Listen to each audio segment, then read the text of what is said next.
And good morning and welcome to Montana This Morning. It's 6 o'clock on this April 6, 2022. Of course, that means it's Montana Day. All right, well, this morning, the White House is ramping up economic pressure on Russia.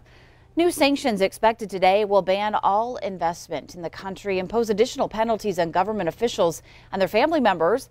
The Biden administration also sending $100 million in missiles to the Ukrainian military.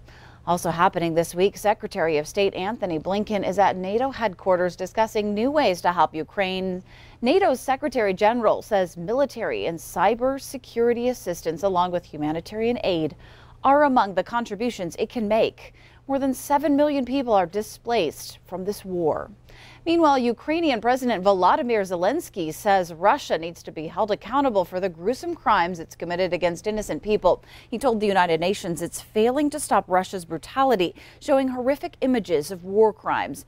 Meanwhile, Russia continues to accuse Ukraine of staging those deaths. The U.S. says those reports are credible. And it's not going to change in terms of change for the weather. Yeah, still windy to start anyway. As we get into this evening, the winds will taper off. The payoff is, folks, Thursday, especially Friday, looking fantastic. Right. And then Old Man Winter says, not so fast. He's coming back into play. Speaking of which, we do have some snow that's going on right now down in Fallon County, Carter County. And we just got this, if I'm not mistaken.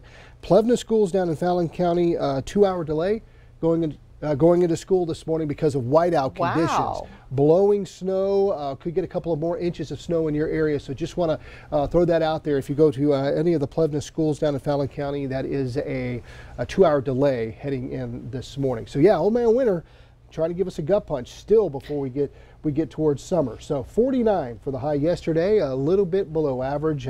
Pretty much our low was on target. Windy yesterday, a gust of 52 at the airport. No moisture to speak of, but that's changing, especially here in Billings as we get into the weekend and the first part of next week. Right now, though, we're dry and windy. 34 at the airport, feels like 20. Winds out of the west at about 31 miles an hour, gust up to 38 right now.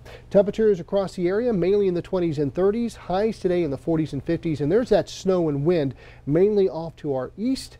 We'll have a complete leakage forecast coming up. Did you get any reports of any damage or anything like that? I haven't seen any of that, just some strong winds and no power outages really in the area that I've seen so far. Just in rural people, we're getting reports of rural people now. Okay. But so it wasn't as bad as it could have been. Yeah, so that's sounds like it. Good news. So well, from the way that they were raging, and you can just hear the winds raging, that's good news to. Yeah, it was crazy yesterday. It sure was. Gosh, it was. All right, Miller, thanks so much. You got it. Okay, now to the latest on Emily Pennington's graduation push. The Billings School Board is now taking steps towards changing that controversial age-out policy. 6 of the 9 board trustees voted to extend this age limit to graduates for 20 years of age. However, it's not final. The entire board must vote on the proposed rule change, and that will come on April 18th. And as we have reported, it is this girl's story that is sparking all of this change. Junior Emily Pennington is a special needs student who, under the current policy, would be too old to return to West High School for her senior year because she's going to turn 19 this summer. Her story receiving some national attention and support from thousands in our community. Yesterday, though, you can see right here from the video, her classmates led a walkout asking the district to change its rules. She won't be able to graduate from her senior year, and if you don't graduate, you can't go to college and get like a good job. So I just think it's really important that she should graduate. And the Pennington family says they are grateful for the community support, encouraged also by the board's decision just last night.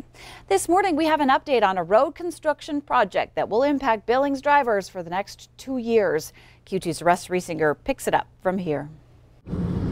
If you've driven I-90 recently between Billings and Lockwood or vice versa, then you know the orange cones are out, and they're not going away anytime soon. The way it's configured now with the two-way traffic in the eastbound lane is the way it's going to be all this year, all the way till November.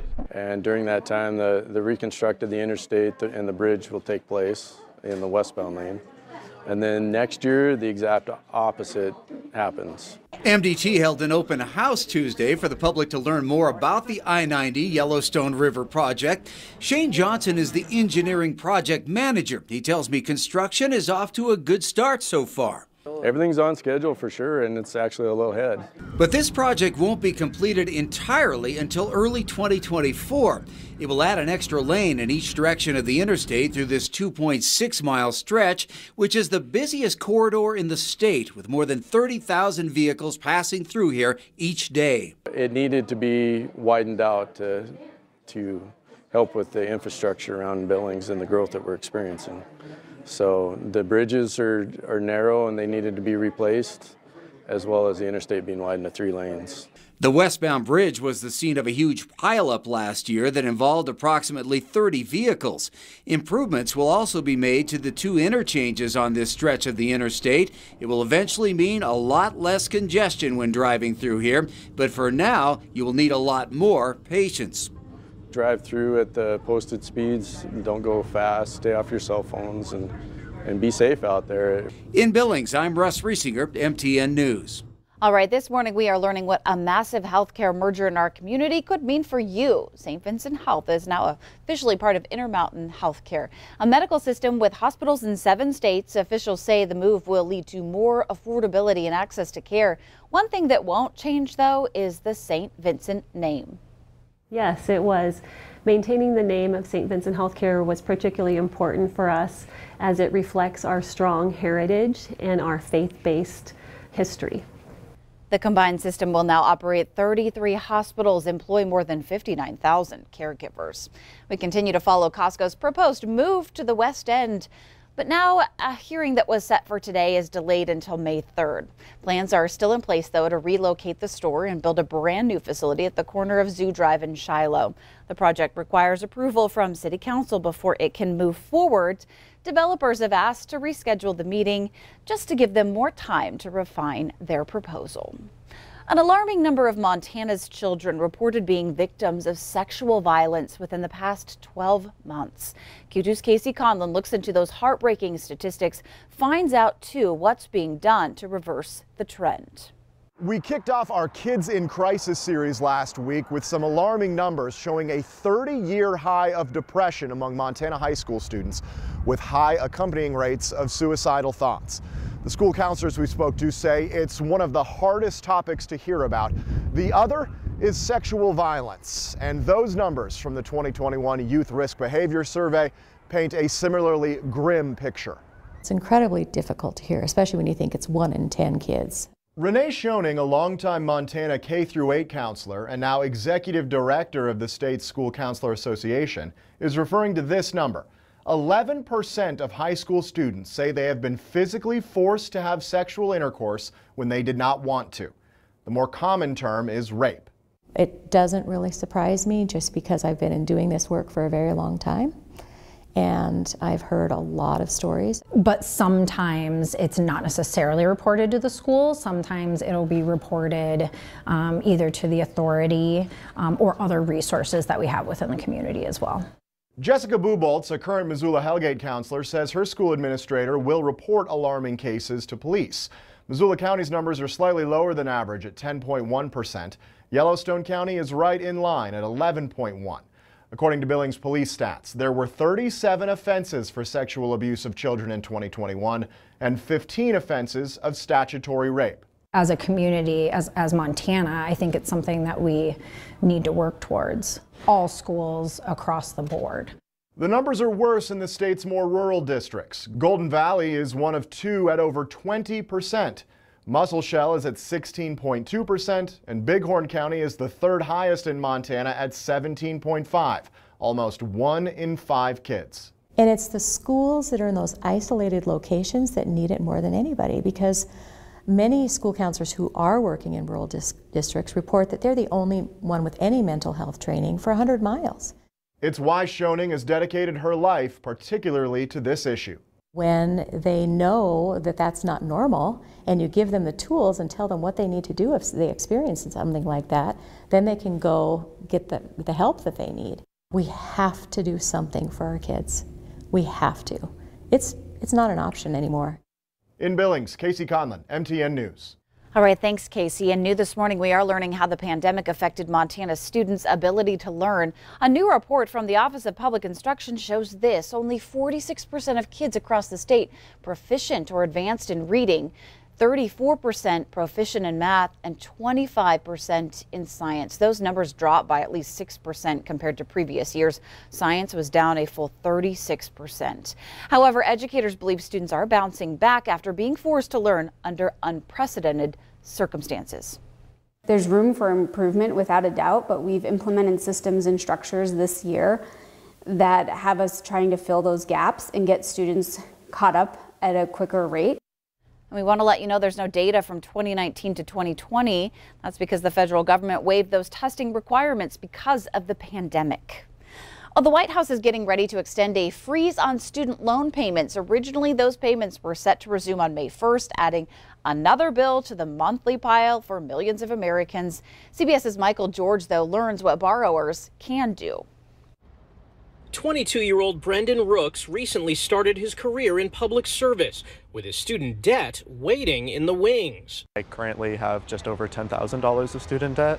A pandemic-era pause on federal loan payments had been set to expire on May 1st, though the White House is planning to extend the freeze through August. More than 36 million people have not had to pay their loans since March 2020. Totaling about $195 billion so far. The Student Debt Crisis Center and Savvy surveyed more than 23,000 borrowers and found 92% of those now fully employed are concerned about making their loan payments. 1/3 of those borrowers told us that in preparation of payments resuming in May, they are skimping out on basic needs like food, rent, and health care.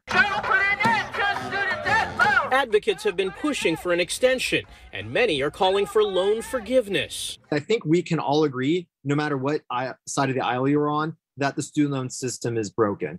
Experts say borrowers should use this time to plan ahead and have a strategy when the bills start coming. Update your contact information, sign up for autopay, research repayment plans, and consider income-driven repayment. While it's this very strong labor market, some people maybe are not making as much money. Maybe there's an income-driven repayment plan that's in your future. Rooks is planning to attend graduate school in the fall, where he already knows he'll incur more debt. Michael George, CBS News, Long Island City, New York. All right, new this morning, we're learning about a string of suspicious dog deaths near Deer Lodge. Most recently, a man discovered a deceased pit bull attached to multiple shock collars. As MTN's Caitlin Aguilas tells us, an investigation is now underway to determine what happened. Deer Lodge citizens are concerned about the recent discovery of the mummified remains of a pit bull just outside of town. John Greenwood had discovered the animal when a neighbor approached him to check it out. Because we thought it might be a cat, with a tracker collar on it. And when we got out here, we saw it was a dog. Around the neck of the mummified pit bull were 2 remote-controlled shock collars.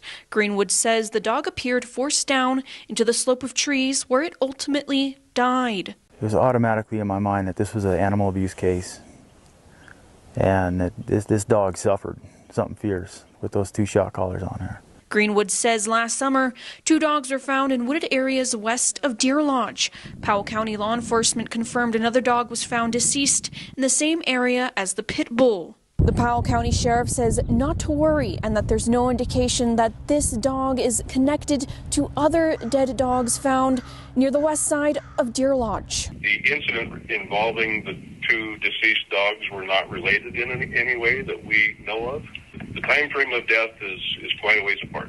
Sheriff Gavin Rosales says that since the dog had been there for several months, it was difficult to determine the cause of death. Unfortunately, dogs die, and sometimes through our investigation, we find that the owners of the dogs are responsible. Other times we find that it was accidental in nature.